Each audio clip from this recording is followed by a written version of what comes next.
Voilà, de retour donc sur la libre antenne pour tous, pour cette dernière ligne droite, donc avant le verdict final, même si on s'attend déjà à la sanction qui nous attend, une véritable sanction, même s'il y a des points positifs. C'est vrai que dans cette première heure, il était vraiment de quoi vous déprimer, mais bon, sur un... voilà, moi j'essaie de faire un constat réaliste, hein, vraiment des choses, mais après, il y a aussi des choses positives, pas que du négatif, de toute façon, qui va ressortir. Le combat sur l'Union européenne, il apparaît en troisième préoccupation des Français, puisque c'est l'Europe. Ah, donc le premier, c'est le chômage, le deuxième, l'immigration, le troisième, l'Europe. Donc on voit bien que c'est une préoccupation et que ce débat, il a été amené au plus haut niveau et il ne va pas s'arrêter, j'espère bien d'ailleurs, et qu'il y aura au moins une convergence idéologique plus forte pour les 5 années à venir pour comprendre la nocivité et faire le pas et arrêtons ce principe de on va négocier, on va on va non, il faudra vraiment qu'il y ait une pédagogie claire, même si on sait bien que chez le public, voilà, l'idée de sortir de l'Union européenne, il faut qu'elle soit encore défendue. Il y a encore du boulot, il y a encore beaucoup d'explications à donner parce que il n'y a rien qui est évident. Les gens flippent sur l'euro, les gens flippent sur l'Union européenne, et qu'est-ce que ça va donner, qu'est-ce qu'on va faire, et qu'est-ce qui va se passer. Et il y a tout un tas de peurs. D'ailleurs, peur toujours engrangée par les autres, c'est aussi, de toute façon, on est dans l'inversion des valeurs, puisque quand vous voyez les discours en face des gens qui sont les européistes convaincus, ils ne cessent de vous dire « Ah oui, mais si vous sortez de l'euro, mais ça va être ça, mais ça va être la catastrophe sur ça, mais vous allez avoir la catastrophe sur ça, et si machin, irréaliste, mais attention, ça va être l'horreur. » Et donc c'est eux qui jouent sans cesse sur les peurs. Hein. Au fond, celui qui joue le plus sur les peurs, c'est bien du côté quand même des européistes, un peu plus que du côté comment dire, des anti-européistes qui, pour le coup, voilà, sont incarnés malheureusement dans la personne de Marine Le Pen, qui n'est peut-être pas, et loin de là, justement, la personne la plus appropriée pour défendre, en tout cas, cet aspect-là des choses, parce que il y a une forme de technique, en plus, qu'elle ne maîtrise pas, et aussi un raisonnement par le choix. Voilà, puisque clairement, le choix dans l'Union européenne, on le sait, c'est soit on se soumet à ce qu'elle demande, soit on en sort. Il y a rien entre les deux, puisqu'on voit bien que l'espace de négociation, il est impossible, puisqu'il faut faire changer tous les dirigeants, tous les traités, le principe même de changer des traités est absolument compliqué, complètement impossible, l'unanimité, etc. Donc, la négociation, elle peut se faire que par la sortie. Et c'est là que la négociation est la sortie. Mais la période de pré-sortie négociée voilà, en prétendant qu'on va sortir, attention, si vous acceptez pas, je brandis la menace d'en sortir. Pour moi, parce que c'est un peu ça que tout se porte là. Alors pour le coup, Dupont-Aignan, Mélenchon, Marine Le Pen, ils sont tous sur la même ligne. On brandit la menace et puis on va sortir. Alors que pour moi, le raisonnement, j'aimerais bien qu'il avance dans le sens où soit on reste, on se soumet, que ce soit clair, ou soit justement on en sort. Et à ce moment-là, on négocie, mais on sort et on négocie, mais on peut pas faire l'espèce d'espace entre les deux. Hein, ou alors, il faut... et l'idée du référendum, quelque part, n'était loin d'être stupide parce qu'elle aurait eu au moins le mérite de trancher les choses. Quand bien même, il y en a qui me disent « Oui, mais imagine, elle aurait fait ça, peut-être que les gens auraient voté contre Marine Le Pen et disons, on sort de l'Union européenne. » Je pense que certains, en tout cas les vrais partisans anti-européistes, auraient sauté sur l'occasion quand même pour sortir de l'Union européenne. Bon, tout ça, encore une fois... c'est pas non plus 100% négatif dans la mesure où ces débats sont arrivés, il va y avoir une autre bataille. Voilà, je ne vais pas non plus vous démoraliser complètement, mais c'est vrai que c'est extrêmement inquiétant de voir le chemin qui a été pris par le pays depuis un certain nombre d'années maintenant, et que Macron arrive comme une espèce d'apothéose, voilà, de synthèse totale de tout ce qui a été fait et qui va nous mener vraiment dans le sens où on veut pas, et en plus en accélérant et comment dire, de la façon la plus ferme, à lui qui parle. Alors là, c'est marrant aussi, le dialogue social. Oui, je suis pour le dialogue social, mais par contre, tous les aspects du social, je les passe sans discussion, sans débat à l'Assemblée, sans rien. Donc voilà, le dialogue social, non, c'est un monologue social, comme disait Mélenchon, je trouve une bonne expression, c'est le vrai monologue social, et avec lui, ça risque d'être même un monologue du MEDEF. Alors MEDEF qui appelle à voter Macron, hein, et tout ce que demande le MEDEF depuis longtemps, qui est d'en terminer et d'enterrer définitivement les acquis de la Seconde Guerre mondiale et du CNR en matière sociale, et particulièrement ce programme du CNR qui énerve tellement les patrons, et avec dans la personne de Macron, ils pourront l'achever définitivement et faire passer la France dans ce qu'ils ont toujours rêvé, une France complètement soumise au néolibéralisme, au capitalisme dévoyé, à la finance et voilà, au sans-frontiérisme total. Ça, c'est vraiment, voilà, avec des personnes qui sont vraiment, comment dire, sur cette ligne, et qui vont nous faire vraiment basculer. On y va droit devant, hein. C'est devant nous et ça ne leur posera aucun problème. Donc voilà, le combat n'est pas terminé. Peut-être bien que justement, il y aura un réveil vers la salle. Bon, j'essaie de garder un optimisme, mais bon, je me dis, je suis comme vous aussi, j'accuse le coup de me dire qu'il y a 25% de gens quasiment, à peu près, qui ont déjà voté Macron en première instance. Et là, il fallait vraiment le faire, quoi. Parce que c'était quand même le vote le plus... comment dire, le vote pour moi le plus inconsistant, le moins compréhensible. Voilà, c'est celui que je trouvais qui était un vote sans conviction. Mais alors, peut-être je me trompe, mais alors, les macronismes me paraissent justement des décérébrés, sans conviction aucune, qui ont complètement oublié le fond politique et qui défendent donc comme des esclaves, louant les louanges de leur maître et demandant l'augmentation des coups de fouet et des cadences de travail. Enfin, c'est un peu ça, quoi. Et là, donc, on va se retrouver avec ces gens-là, parce que ces gens qu'on voit, là, les décérébrés qu'on a vu dans les vidéos de Vincent Lapierre, j'arrive pas à croire que ce sont eux les grands propriétaires de capital et les gens qui vont profiter allègrement de toutes ces dispositions. Là, j'y vois cette espèce de nouvelle...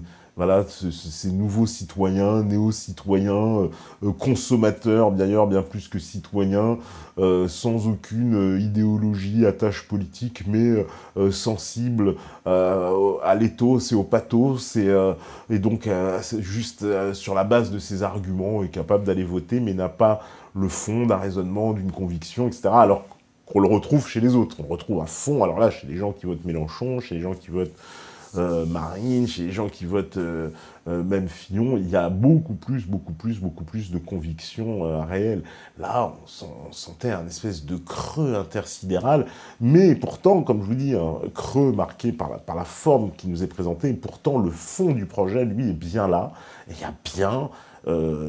comment dire, un projet à la clé, et ce projet-là est clairement, mais clairement, une déréglementation totale de toutes les professions, clairement un projet de fédéralisation européenne bien plus fort, avec l'abandon encore de souveraineté, mais alors vraiment du domaine régalien, avec un ministère du budget européen, etc., peut-être bien un impôt européen, sans qu'on nous dise d'ailleurs comment il va faire, parce qu'il n'y a pas d'explication sur la recette. Alors autant Marine Le Pen, elle n'est pas du tout claire sur sa méthode et comment elle va s'y prendre dans ses négociations. Alors on n'en sait pas plus non plus sur Macron, ni sur la méthode, ni sur les négociations. C'est tout aussi moins clair, d'autant plus qu'il y a tellement un consensus sur le problème avec l'Union européenne. J'ai envoyé ces porte-paroles, donc qui s'opposent comme ça dans les chaînes de télé, les porte-paroles de Macron et les porte-paroles de Marine Le Pen, qui sont les deux à vous dire, alors surtout plus étonnant des porte-paroles de Macron, ah ben non, l'Union européenne telle qu'elle est, elle fonctionne pas, c'est pour ça qu'elle... Alors tout le monde, il y a ce consensus absolu que ça ne fonctionne pas, et consensus absolu qu'il faut rester. C'est un peu incohérent, donc il faudrait vraiment qu'un jour il y ait aussi un réveil des Français là-dessus, sur cette question, et qu'ils aillent pousser en profondeur, et vraiment pousser la fonte sur cette question, et pas juste par du ressentiment, pas juste par des impressions, des on-dit, ou des fois des idées communes, voilà, admises, mais qui sont pas forcément la réalité. Et là, sur la question européenne, c'est vraiment flagrant. Et d'ailleurs, voilà, bon, alors ils se cachent derrière beaucoup d'enquêtes de police, mais qui expliquent que ces gens-là, en fait, vont, comment dire, Euh, j'ai dit enquête de police, enquête de sondage, bon, c'est à peu près pareil, c'est la police de la pensée, mais des sondages qui disent que voilà, les Français ne voudraient pas sortir de l'Union européenne. Donc voilà, et Macron, donc c'est la fin des classes moyennes, hein. Ça veut dire les petites gens, ils vont prendre un peu plus d'argent, ils vont avoir le sentiment, bah vous voyez, on vit un peu mieux, mais les petites classes moyennes et les petits propriétaires particulièrement, eux, vont déguster. De toute façon, c'est le projet de Nathalie, il veut se débarrasser de la propriété privée, il veut que ce soit l'apanage des riches. Donc c'est simple, hein, c'est tout. Attali, quand vous voyez son projet, c'est le projet en plus que va porter Macron, puisque par son biais qui veut enlever la taxe d'habitation, on va bien reporter, je vous dis, sur quelque chose d'autre. Ça va être une espèce de taxe, on n'a toujours pas compris, mais ça va être essentiellement aussi on va prendre sur les taxes foncières. Donc tous les petits propriétaires vont être amenés à payer des impôts fonciers tellement incroyables que devenir propriétaire ou rester propriétaire sera tellement peu rentable qu'ils vont être obligés de vendre. Et la propriété privée va devenir l'apanage d'une classe, d'une super classe seulement. Et la classe moyenne, elle ne pourra plus devenir propriétaire et va se résigner à être dans le domaine locatif, puisque ce sera impossible de payer des taxes foncières absolument incroyables. Et donc c'est vraiment ça le projet Macron, donc, qui va faire basculer dans cette France qui risque d'avoir un visage très déformé au bout de 5 ans. On a vu 5 ans de hollandisme déjà, ce que ça a donné. J'ose même pas imaginer 5 ans de macronisme. On croyait avoir touché le fond, maintenant on s'aperçoit qu'on creuse. C'est ça un peu le macronisme. Macreux d'ailleurs, ça lui allait très bien. Voilà, et bah oui, c'est pas forcément joyeux, c'est vrai, quand je lis vos commentaires. Alors, qu'est-ce que vous me dites encore? Suis-je le seul à avoir trouvé le niveau du débat absolument lamentable? Par ailleurs, j'ai trouvé très légère, encore une fois, sur l'euro. Bah voilà, on en a parlé, effectivement. Crois-tu à cette interview d'un psychiatre qui déclare que Macron serait psychopathe? Ça pourrait expliquer son ego, ce côté adulte enfant. On vous l'a passé pendant la pause. Bah, ce que j'y crois, ça décrit bien le personnage, mais on pourra en reconnaître plus d'un. Mais ça le décrit bien quand même. On reconnaît quand même des aspects de sa personnalité. Et personnellement, à titre personnel, je trouve très inquiétant, particulièrement dans ses meetings, quand il part sur ses envolées, qui vous fait du Adolphe, en veux-tu, en voilà, ou je sais pas à quel jeu il joue, de se protéger d'un coup, et non, pas ça, et tout, il se met à taper sur le pupitre et tout. Enfin, il est très, très inquiétant. Moi, je le trouve inquiétant, parce qu'il nous montre là un visage de quelqu'un qui va imposer ses visions de façon très ferme et très sévère, qui n'aura absolument aucune compassion, aucune souplesse qu'il demande aux gens du travail, mais lui, on voit bien que dans cette forme-là, c'est un visage très dictatorial et qui est en train d'apparaître. Donc, il est à parier que ce sera pas du tout un démocrate, c'est une évidence. Donc, ce sera un quinquennat très dictatorial. Je vous dis, il va imposer ses lois par la plus grande fermeté d'un point de vue politique, parce que ça va être compliqué. Et le niveau de la pensée, de la liberté d'expression, lui aussi, parce que en plus l'opposition contre lui sera tellement agitée que ce sera un bon moyen pour les faire taire en les accusant d'être des fachos et des mecs du FN, tu vois, ce sera tellement facile, l'argument sera tout donné, si j'ose dire, dès qu'il y aura un opposant. Alors, on me dit, ne penses-tu pas que Marine Le Pen a été mal conseillée en communication, presque suicidaire parfois, durant toute la campagne, et particulièrement le deuxième tour? Ah bah justement, elle a fait un très bon début de campagne au deuxième tour, et c'est la fin qui est chaotique, mais le début était plutôt bon. C'était même parti un peu sur les chapeaux de roue, avec un Macron qui, lui, était plutôt les pieds dans le tapis.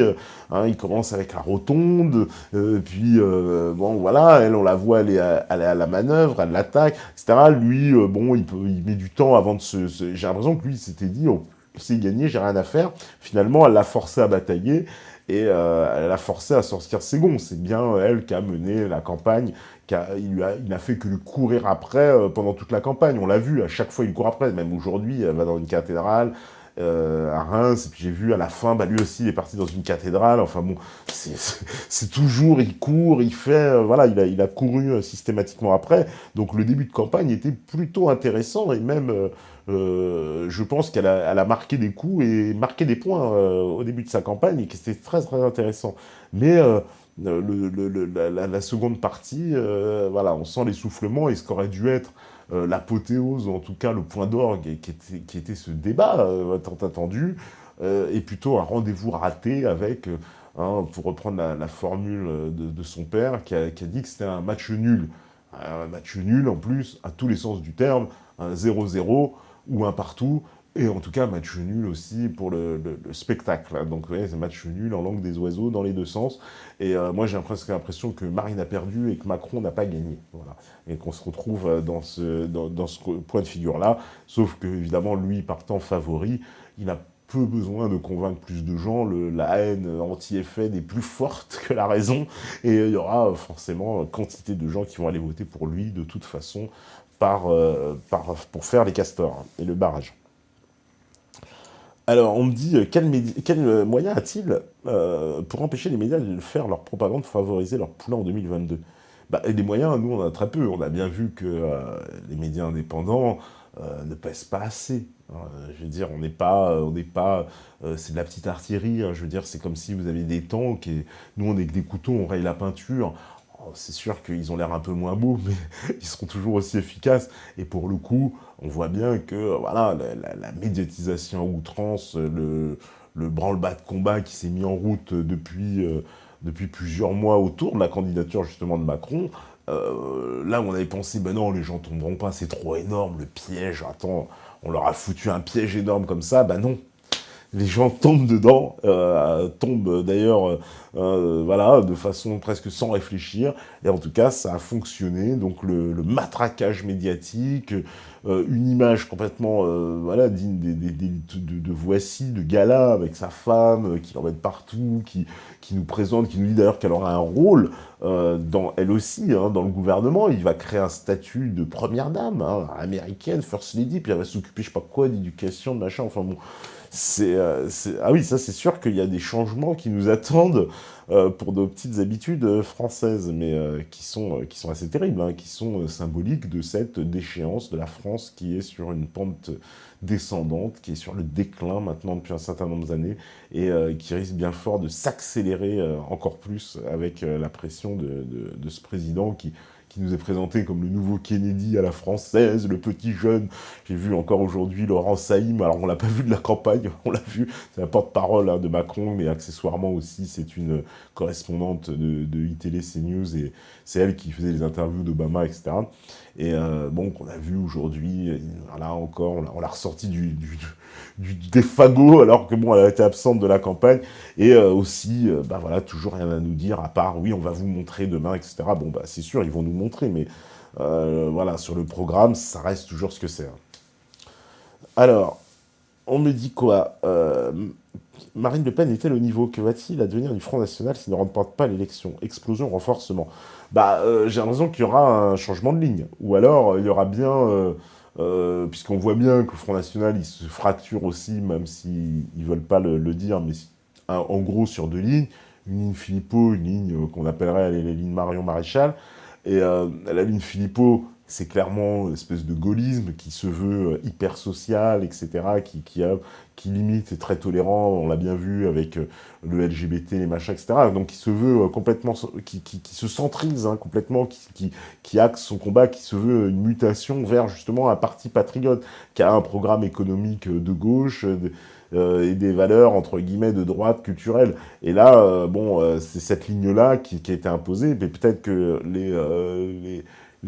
comment on dit, les caciques de l'appareil et puis une certaine partie des militants, eux préfèrent une ligne plus conservatrice, plus respectueuse d'esprit de départ sur les catholiques, les valeurs, les machins, etc. Un discours un peu plus dur et moins, justement, moins tolérant avec d'autres aspects. Donc du coup, on voit bien que ces deux lignes-là, à mon avis, vont s'affronter après les législatives, et puis bah, l'une remportera l'une sur l'autre. Ça, c'est dur à prévoir. Après, est-ce que c'est elle, Marine Le Pen, je pense qu'elle est encore jeune, donc elle va encore porter comment on appelle ça, la candidature du FN, j'imagine, encore pour les 5 ans à venir, parce qu'elle a encore l'âge. Mais des questions sérieuses se posent sur, oui, chez les militants, je le sais aussi, qui se posent beaucoup de questions sur sa réelle capacité à pouvoir devenir la présidente. Elle en a montré toutes les preuves, mais le débat a été un moment de désenchantement et de désillusion pour beaucoup, qui à semer le doute dans leur esprit sur cette capacité réelle, justement. Et surtout, en plus, cette capacité de ce qu'elle s'est elle-même dotée, puisqu'elle s'est présentée, justement, pour ce rassemblement, voilà, au-dessus, pour pouvoir se rassembler. Donc ça, c'était, effectivement, c'est pas, c'est une question qui va encore se poser dans les 5 ans à venir, et que le Front National, il va certainement se muter, et soit continuer, je pense, avec un nouvel personnage à sa tête, et sur la ligne qui a été celle de Philippot, etc., d'une espèce de gaullisme, ou alors ça va changer, et on changera, on ira dans une autre ligne, et revenir à une ligne conservatrice, plus traditionnelle, etc., qui est incarnée plus par Marion. Alors, on me dit, crois-tu vraiment que les Français courberont les chines, comme les Grecs, quand Macron, banqué par la haute finance, tentera de vendre le pays à des fonds de pension US, au Qatar, à l'Arabie Saoudite? N'oublions pas que nous sommes des tueurs de rois, merci. Ouais, c'est comme un passé glorieux de ces chasseurs africains qui allaient couper les têtes des lions. Ouais, on peut se gausser d'avoir les trophées dans le salon, mais est-ce qu'on en a encore le courage?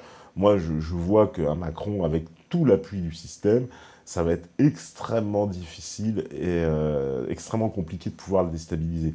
Il va être, avec tout l'appui qu'il aura, alors peut-être qu'il aura les mains liées, c'est vrai, politiquement, pour bouger en France, mais je prédis qu'il aura suffisamment de marge de manœuvre pour, en tout cas, imposer les choses, et par la force. Et donc, en imposant comme il veut le faire, par la force, de toute façon, on pourra à peine combattre. Oui, les gens vont aller dans la rue, comme avec la loi travail, je vous dis, les bougies, les merguez, les slogans, on sort les porte-voix, les banderoles, et puis au bout de 3 mois, 4 mois, tout le monde va rentrer chez soi, et ce sera les fêtes de Noël, ou je machin, et puis en janvier, c'est oublié, c'est plié, et puis c'est admis. Et je pense que justement les Français se soumettent, se soumettent, se soumettent. Est-ce qu'on sera comme les Grecs? Les Grecs, on les a mangés à cette sauce, on a bien vu, hein, ils sont finis par se faire manger, ils continuent. Je vois pas franchement de différence avec les Français. Je vois pas pourquoi ils se révolteraient plus. Ils ont tenté, mais on voit bien que ça n'a pas de sens, parce que voilà, en plus ces révoltes-là sont systématiquement complètement captées, phagocytées par les syndicats de gauche, et on a vu qu'ils étaient très orientés politiquement. Il n'y aura pas cette alliance trait d'union, justement, dans les luttes sociales. Donc, je vois pas comment elle pourrait aboutir, justement, sans ce trait d'union. C'est la clé, hein. Ce trait d'union est la clé pour pouvoir faire aboutir les luttes sociales. Mais non, en plus, ils vont arriver dans ces luttes sociales divisées, avec des camps différents, etc. Donc, non, le jeu est bien fait. Alors, on me dit, plus le temps passe, et notamment avec le débat avec Macron, plus j'ai l'impression que Marine Le Pen ne souhaite pas en vérité accéder à la présidence, un peu comme son père à l'époque, comment su. C'est ce que j'ai développé tout à l'heure. C'est un sentiment aussi qui est laissé. Elle nous a fait du Jean-Marie Le Pen. Elle nous a pas fait du Marine Le Pen pendant le débat. Elle nous a fait du Jean-Marie Le Pen avec des accents de Georges Marchais, pour ceux qui s'en rappellent. Mais voilà, c'était pas là où on l'attendait, Marine Le Pen, dans l'image qu'elle avait réussi à donner dans ses autres entrevues, où elle portait beaucoup plus cette stature de présidente. Là, elle était en mode trollesque. Alors, comme il dit, c'est marrant, mais ça ne porte pas assez politiquement. Vous voyez, comme Poutou, il avait marqué au débat, il avait fait des coups d'éclat, pareil aussi, en distribuant comme ça les coups et les gifles, la veux-tu, en voilà.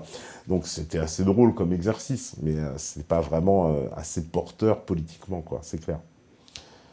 Alors, on me dit, crois-tu à cette histoire d'oreillette de Macron durant le débat?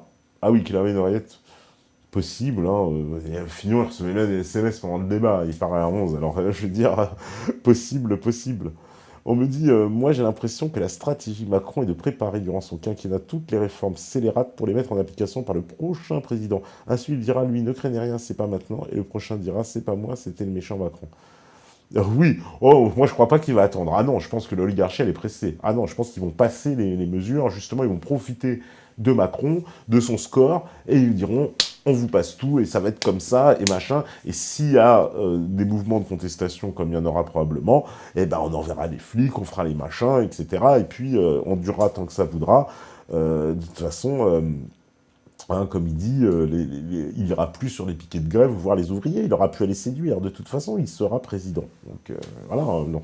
Donc ce sera plié. Et ils pourront manifester pendant des mois comme ils l'ont fait avec Thatcher. Hein. Rappelez-vous, Margaret Thatcher, quand elle a appliqué son remède de cheval et son programme supralibéral à la Grande-Bretagne dans les années 80, et qui a été un traumatisme comme celui qu'on s'apprête à subir, ils ont manifesté pendant des mois, ils ont fait des grèves, des mineurs pendant 1 an de grève, etc. Ils n'ont rien obtenu.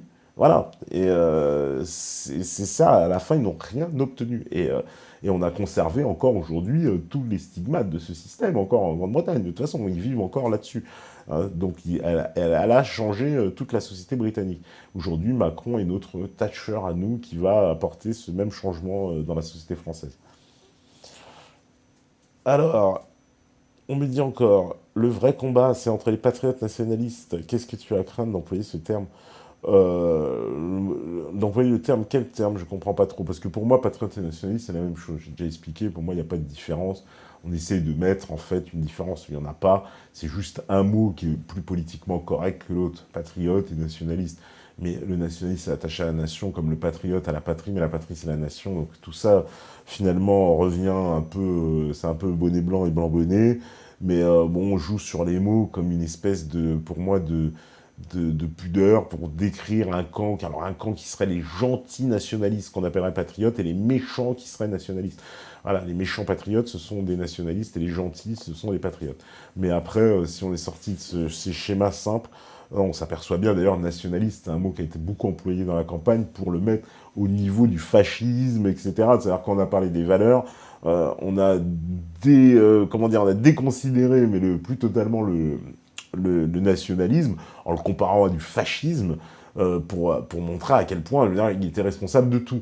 Mais moi, quand j'entends ça, j'entends qu'on met au banc le nationalisme, comme on l'exprime là, c'est mettre au banc la nation. Parce que les nations, je veux dire, les gens qui sont, je veux dire, dans les 3 quarts de la planète, vous avez des présidents nationalistes. Hein, et les présidents, des fois, les très nationalistes. Donc, je vois pas en quoi De Gaulle était traité de nationaliste. Voilà. Donc, je pense que c'est un mot pareil, un mot fourre-tout, une espèce de mot, voilà, nationaliste, ça fait peur. Ah, vous êtes nationaliste, ah, mais attendez, vous êtes un horrible, voilà, on veut faire une liaison, et tout de suite avec, évidemment, le Troisième Reich et compagnie, mais c'est absolument pas justifié. Pour moi, ça reflète des familles de pensée qui, de toute façon, œuvrent pour la même chose, et qu'on a un même mot, 2 mots pour désigner quelque chose qui finalement est très très proche, c'est exactement pareil, à mon sens. Alors, j'ai comme l'impression que j'ai un peu l'impression stratégique que Marine Le Pen ne veut pas être présidente assez présidentielle, car elle est sûre d'être minoritaire aux législatives. Bref, en laissant Macron être président, elle est sûre d'être en meilleure disposition pour 2022. Oui, autre calcul, oui, ça pourrait être une explication, mais vaut mieux un tien que deux tu l'auras, hein, comme dans le film Shining. Et c'est en battant le fer quand il est chaud, non? Donc je pense que si en tout cas c'est de la part d'un calcul, en plus sur les 5 ans, machin, etc., bon, ce serait complètement fou.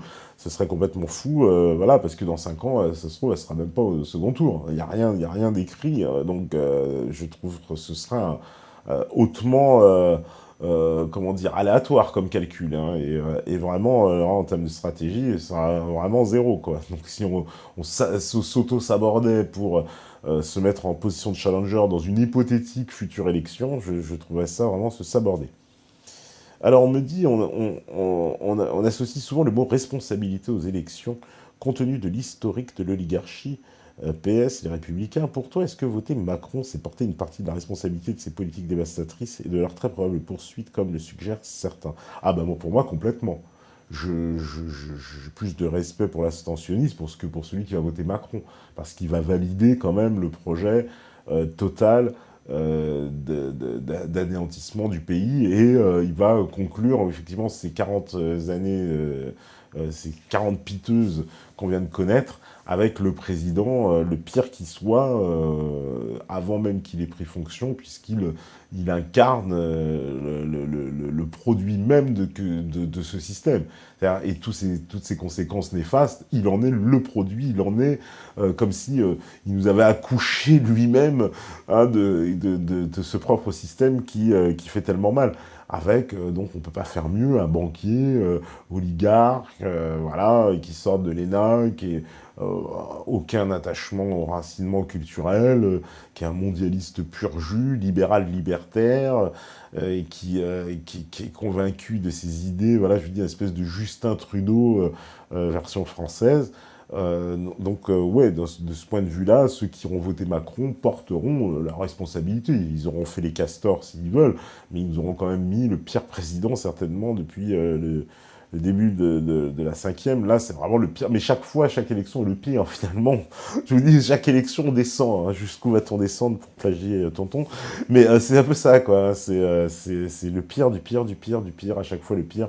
Et imaginez, vous vous rappelez de la phrase, hein, Mitterrand faisait regretter Giscard, Chirac a fait regretter Mitterrand, Sarkozy a fait regretter Chirac, Hollande a fait regretter Sarkozy. Imaginez la tête du prochain qui va nous faire regretter Hollande. Eh ben, vous risquez probablement de l'avoir trouvé. Et ça fait très peur. Ça, je veux bien comprendre. On me dit, ne penses-tu pas que Marine a volontairement essayé de décrédibiliser son programme durant le grand débat pour justement provoquer encore plus de votes pour Macron? Asselineau l'explique bien, le FN était créé afin que les autres partis du système puissent passer plus facilement. Bah ça c'est oui, la grande théorie qui voudrait que ouais, se saborde au débat pour laisser la place à l'autre alors qu'elle est toute en position d'être la challengeuse, même si ce n'est pas gagné, hein, c'est pas gagné.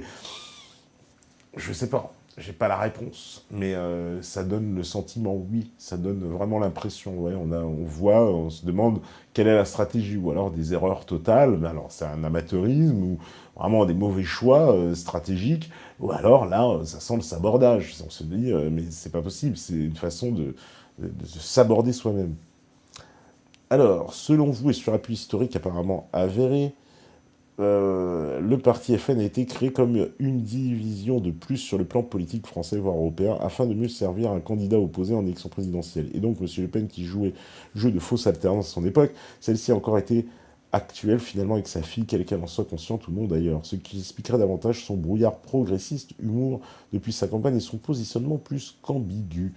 Bah, si, c'est un peu toujours là, voilà, c'est ce que je viens de dire, mais c'est cette position, c'est qu'on ne peut pas savoir réellement, mais oui, dans la position voilà, de faire des erreurs, alors qu'ils sont soit à mettre sur le compte, oui, d'un amateurisme total, ou alors d'un sabordage, mais on voit bien qu'à chaque fois, oui, ça fonctionne pas. Et pourtant, elle a fait un meilleur score voilà, que son père, c'est même pas comparable en termes de voix, elle a fait beaucoup, beaucoup, beaucoup, beaucoup plus de voix.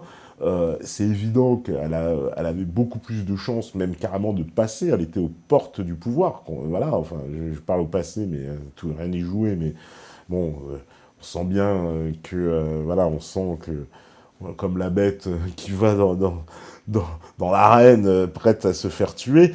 Mais voilà, et que ça sent clairement que, ouais, on se dit, c'est pas possible, arriver à ce stade-là, arriver si loin avec une si bonne stratégie. Elle a donné justement le sentiment inverse de son père, que son père, ouais, on sentait bien qu'il voulait pas aller au pouvoir, il sortait une grosse saloperie, etc. Mais elle, on le sentait pas, et là, justement, dans cette campagne, c'est depuis ce débat, ça a laissé un gros doute planer, ouais, en disant, bah, finalement, pourquoi se saborder, arriver si loin, c'est pas, ça manque de cohérence, ouais. Là, effectivement, on s'est dit ça. Alors, on me dit, penses-tu qu'il y aura des élections dans 5 ans? Ça, c'est la grande question. Avec tous les changements qu'on risque de subir, je ne sais pas. En théorie, il doit y en avoir quand même, mais bon, c'est une élection pour élire ensuite quelqu'un qui, dans 5 ans, sera encore moins de pouvoir qu'il en a aujourd'hui. Ouais, ça va être des élections pour du beurre, des élections pour rigoler. Alors, on me dit, tu parles toujours de l'Union fédérale promue par Macron, mais l'Allemagne n'acceptera jamais. Tu crois réellement cette envie de leur part?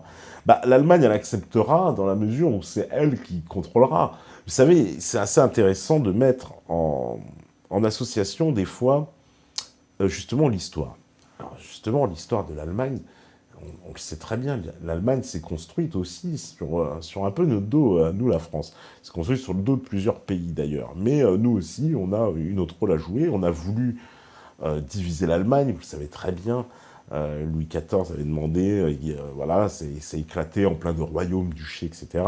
Et puis il y a un royaume, plus que les autres, la Prusse, qui a réussi par des jeux d'alliance à devenir plus important que les autres aussi territorialement, et qui a toujours voulu cette unité politique. Cette unité, comment elle est devenue, puisqu'elle ne pouvait pas se faire politiquement, ils n'y arrivaient pas, ils ont déjà commencé par faire une union douanière. Tiens, c'est intéressant, ça devrait nous intéresser, nous, parce que c'est exactement le même principe que l'Union européenne.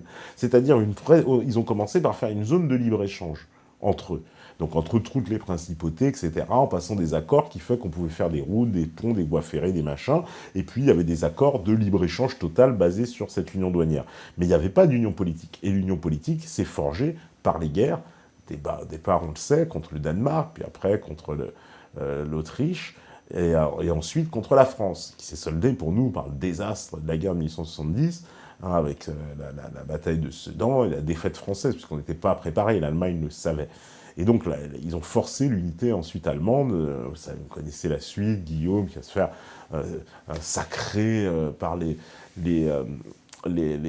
princes allemands comment dire, dans la salle du Palais des Glaces de Versailles, qui deviendra pour nous un traumatisme absolu. Donc l'Allemagne a bien connu son unification, vous avez vu, en faisant une zone douanière, puis ensuite par les guerres. Et bien l'Europe, on prend le même chemin, on fait notre unification par le marché, donc maintenant on est toute une zone de libre-échange, puis comme on n'est pas comme ces Allemands, parce que ces Allemands avaient un point en commun de partager leur germanité, de leur langue, leur culture, et donc, l'unité, même si elle n'était pas évidente politiquement, puisqu'il y a des rois et des princes qui n'étaient pas d'accord, mais les Prussiens ont fini par imposer, puisque de toute façon, ils avaient gagné la victoire. Donc, ils ont réussi à imposer ça, et puis c'est pour ça qu'on a gardé, mais c'est l'organisation allemande, les Länder, qui sont les héritages, finalement, de ces anciennes principautés. Donc, tout ça est très, très, très cohérent. Et ben, l'Europe se germanise aussi, institutionnellement aussi, sous l'impulsion et sur le même schéma, puisqu'on crée la zone de libre-échange, voilà, et puis on force l'union politique par derrière. Mais dans cette union politique, finalement, c'est vrai que les Allemands sont très attachés, on le sait, à leur souveraineté, mais s'ils sont les maîtres du jeu, ils ont plutôt intérêt. Mais il faut qu'ils soient les maîtres du jeu, ce qu'ils le sont actuellement. D'ailleurs, on a bien vu dans le débat, puisque Macron a dit qu'il irait se soumettre à Berlin dès son arrivée. Voilà, ça a été d'ailleurs une des punchlines aussi de Marine Le Pen qui était intéressante quand elle a dit « Oui, la France sera dirigée par une femme, ce sera au moins sans Madame Merkel ». Bon, voilà, on a compris que l'Allemagne avait un rôle déterminant dans l'Europe. Et dans cette Union européenne, vu que ce sont eux aussi qui en font les règles, quelque part, ils ont tout intérêt, oui, à voir le jeu de cette alliance et à imposer leur politique aux autres, comme ils le font, on l'a vu sur l'affaire grecque, on l'a vu sur l'Espagne, etc. L'Allemagne imposera ses vues. Et finalement, quand vous pensez à l'époque de Bismarck, eh ben, on n'est pas si loin, hein, et que l'Allemagne prend sa revanche. C'est normal, il y a un sens de l'histoire, ça on veut souvent le zapper. Donc après, les Allemands, s'ils sont les chefs, oui, peut-être qu'ils peuvent accéder. Mais il faut qu'ils soient, mais c'est eux qui doivent diriger. Ça, c'est clair. Mais avec Macron, franchement, faudra pas compter sur lui pour défendre les intérêts de la France. Alors, on me dit quoi aussi, penses-tu que le mouvement En Marche aura assez de temps pour monter des listes un peu partout en vue législative? Semble-t-il, ils ont les candidats, ouais, puis avec ses millions, il n'a pas de problème pour trouver des gens. Non, je pense qu'ils n'auront pas de problème pour monter les listes. Après, on ne sait pas ce que ça va donner dans les urnes. Ça, on ne peut pas vraiment le savoir encore. Mais après, qui trouvent des listes et qui présentent des candidats partout, oui, ça c'est facile. Ça, même l'UPR va présenter des candidats partout, etc. Donc oui, ça, il aura des candidats partout, j'en ai aucun doute là-dessus. Alors, penses-tu que les youtubeurs vont avoir plus de pression et la censure risque-t-elle de se durcir, ainsi que le filtre sur les réseaux sociaux se renforcer? Existe-t-il une différence entre les deux candidats à ce niveau? Ah clairement, oui, je le pense du côté De Macron, on a une volonté qui est affichée, puisqu'il dit qu'il va gouverner avec les associations, donc d'imposer une espèce de police de la pensée qui va prendre tout son sens, qui va être, voilà, être très présente. Hein. Si vous avez quand même le cran, vous allez avoir Jakubowicz au gouvernement, enfin, qui va parler assis d'égal à égal avec les ministres, ce qui est déjà un peu le cas, mais là, qui aura du pouvoir en plus, ça risque, ah, là, franchement, oui, ça risque d'être tendu pour nous, oui, il y aura une parole, de toute façon, qui va être combattue, je vous dis, ça va être une vraie police de la pensée, orwellienne, quoi, on va combattre les gens qui incarneront le mal par leurs idées et la violence de leurs propos, voilà. Mais il faudra pas beaucoup pour être violent, parce que vous serez opposé à Macron, vous serez considéré facho, donc ça sera déjà un prétexte pour vous évincer. Mais oui, il y aura une police de la pensée, alors que je pense que, évidemment, avec Marine Le Pen, il y aura moins de pression sur les médias indépendants, sur Internet, puisque ça a toujours été son terreau, entre guillemets, favorable. Elle a même exprimé plein de fois en disant, mais vous savez, les gens de crédit... Alors qu'elle sait qu'elle aura, en revanche, tout le système médiatico politique contre elle, donc tous les médias seront contre elle. Elle, présidente, elle a c'est comme Trump, elle a tout le monde contre elle, quoi, tous les médias, etc. Donc elle a intérêt justement à lâcher du lest et au contraire donner de la liberté à Internet pour faire balancier. Donc l'élection de Marine provoquerait plus un balancier sur Internet et un vent de liberté, alors que l'élection de Macron, évidemment, ce sera un cadenas, un verrou sur Internet, et il aurait, en plus comme ça, ils auraient le champ libre qui va dans leur logique. C'est nous qui avons la vérité, voilà, vous, Internet, c'est de la merde, machin, etc. C'est le truc de facho. Et puis avec les sondages aussi, vous savez, comme ils sont tombés pile poil sur ce qu'étaient les intentions de vote. Du coup, voilà, n'écoutez que nous, c'est nous qui avons la vérité, c'est ça le discours qui va être diffusé. Les autres, voilà, ne les écoutez pas, vous êtes dépassés, vous êtes des gens qui racontaient n'importe quoi. Donc, ouais, ils vont bien, ah oui, ils vont bien se marier, ça c'est clair. Alors, on me dit, est-ce que tu savais que l'entourage de Macron était lié à un réseau pédophile? J'en ai entendu parler de cette affaire, bon, il n'y a pas encore trop d'éléments, mais j'ai entendu parler du Macron Gate, tout à fait. Penses-tu que notre CDI risque d'y passer dans les 5 ans? Bah, tout à fait, c'est prévu dans la loi travail. Ce sera dès l'été. Hein, et vous allez voir apparaître vraiment, la civilisation de l'oxymore. Vous allez voir apparaître des CDI intérimaires. Vous voyez, donc cherchez à comprendre, des CDI intérimaires. Et donc ça, oui, le CDI va être complètement laminé.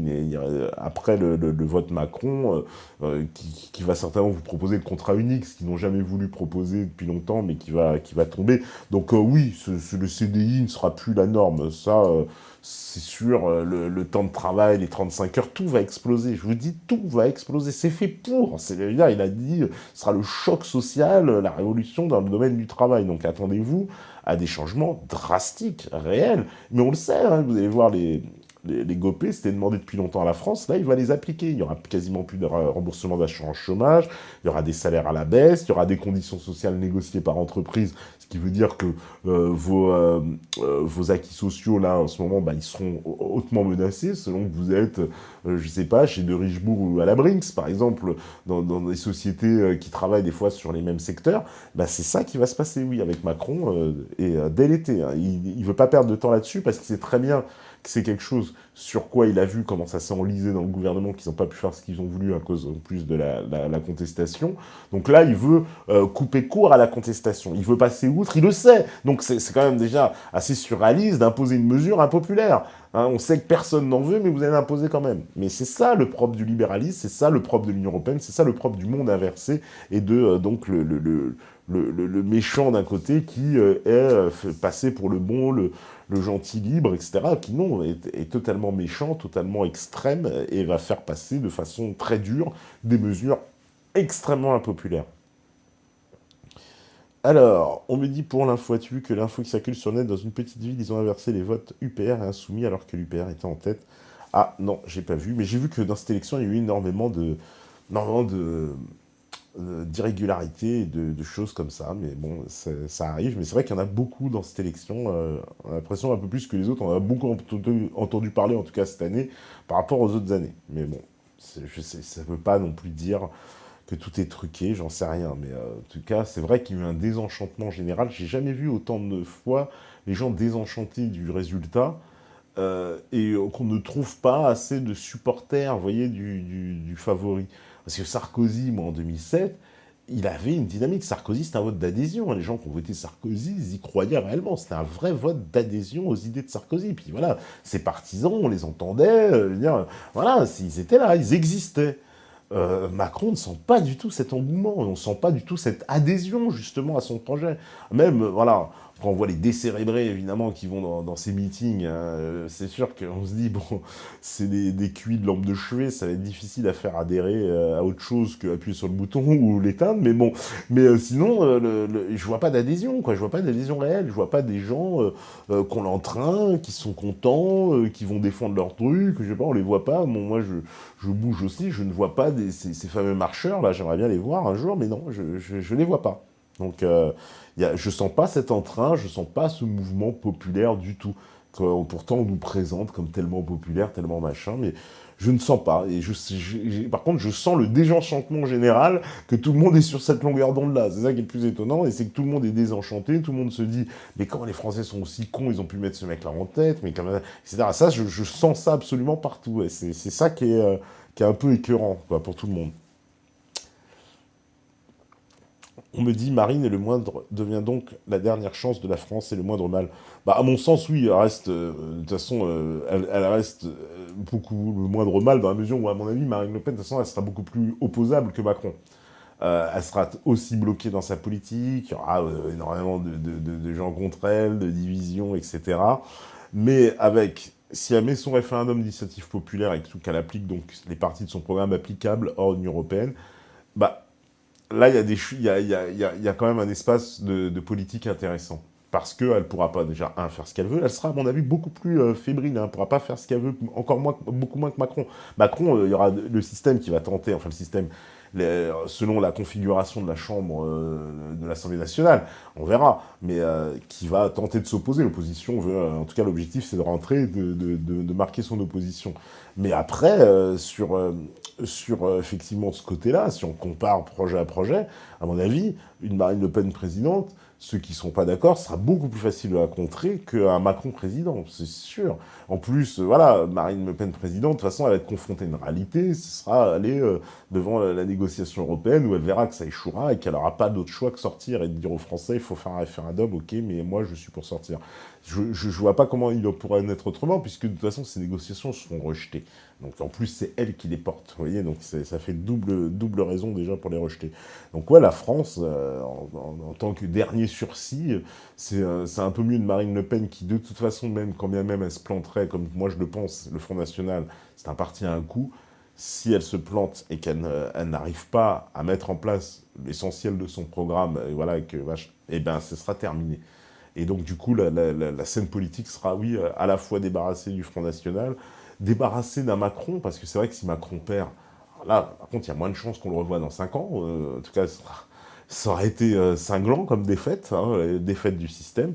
Et puis, de l'autre côté, Marine, quand bien même si elle arrive à faire son référendum, ce sera toujours ça de gagner. Alors, je sais qu'il y en a qui me disent « Ah ouais, mais elle a fait son référendum, si elle le perd, le combat à l'Union européenne, il est foutu. » Ouais, mais bon, ça veut dire qu'il était déjà foutu quand même, en gros.